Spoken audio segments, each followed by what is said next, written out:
Okay, good afternoon, friends. Parshas Beha'aloscha. I want to share with you some amazing insights that are found in the Sefer Pninei Kedem on Parshas Beha'aloscha.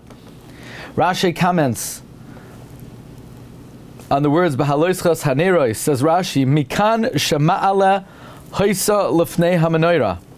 From here we see there was a steps before the menorah that the kohen would stand on it and clean the menorah. Question. This is a question of Rabbi Glatstein. The menorah is only 3 amos tall. Let's say the average person is between 5 and 6 feet, maybe closer to 6 feet, and with your hand, it's well over 6 feet. I mean, I'm roughly 6 feet tall, but the hand goes, more than a foot over the head. What does he need a step for? What's the step for? He could easily raise his hand and light the menorah. No, we're talking about Aaron. Aaron was a Kohen Gadol. He wore the tzitz. You're not allowed to raise your hand higher than the tzitz. So therefore, like the Gemara says in Tamid, Daf Chav Zayin, so he needed this step so that not to raise his hand over his head, because Aaron's a Kohen Gadol.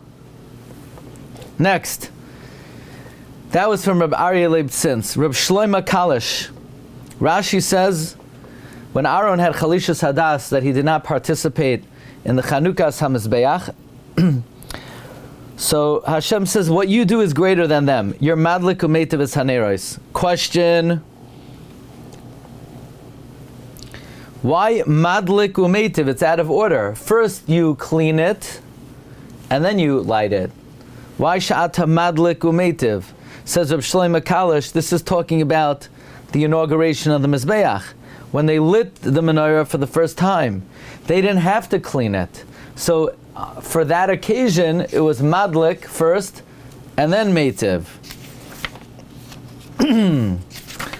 Now, the pasuk says, Zacharnu es hadaga asher noichal b'mitzrayim chinam es hakishuim ve'es ha'avatichim ve'es hachatzir ve'es habetzolim ve'es hashumim. We remember the fish that we ate in Egypt for free, the melons, the watermelons, the grass, the onions, the garlic. Question, what's the connection between the fish and these vegetation? Zacharnu es hadaga, and then we remember the kishuim and the avatichim. Says Rav Shaul of Amsterdam, the connection is the Nile River would rise and water the fields and irrigate the fields.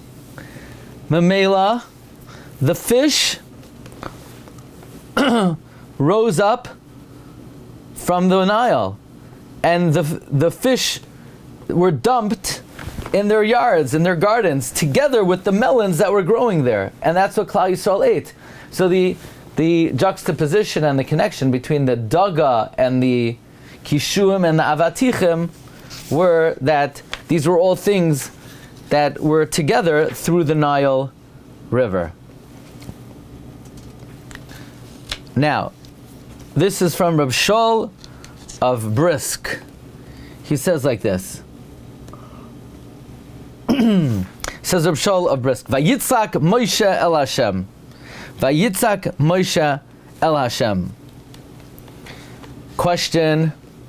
The Gemara tells us, Hamagbia koiloi betfila hu miktane hu amana. But if a person believes that Hashem knows what you're thinking, you're not bichlal amana. Now, why are you miktane hamana if somebody cries out? Because it's like saying Hashem doesn't know what I'm thinking. I have to make sure he hears. But we obviously know Moshe knows what Hashem is thinking, because he just said Kel na rafana la, for her. Who's her? Who's she? So obviously Moshe already demonstrated that he knows Hashem is Yodea Machshavos. So in such a circumstance, it was okay for him to be Vayitzak. But now Moshe gave a very short tefillah. He said, Kel na rafana la. It's not as long as a Shachris, not as a Mincha, not as a Mariv, not as Yom Kippur Kata, not as Slichos. Why was Moshe not marach b'tefillah? So that Klal Yisrael wouldn't say, your sister's b'tsar, and you're just davening. Question. Maybe it's because he didn't daven long, because you're not supposed to be marbe b'tefillah. But the Gemara in Bracha says there's a student who is marach in tefillah, and they said, why are you so marach? So they said, it's not longer than Moshe for 40 days. Then there was a student that was makatzer, and they said, why are you so sure? He said, it's not sure that Moshe said, kel narafan Allah. So that means the best is a medium tefillah. The medium tefillah is somewhere in between kel narafan Allah and 40 days. So that's why Chazal say, why was Moshe so makatzer? It's only because that people shouldn't say your sister's suffering and you're being makatzer. Okay, those are 5 ideas from the Sefer Pninei Kedem.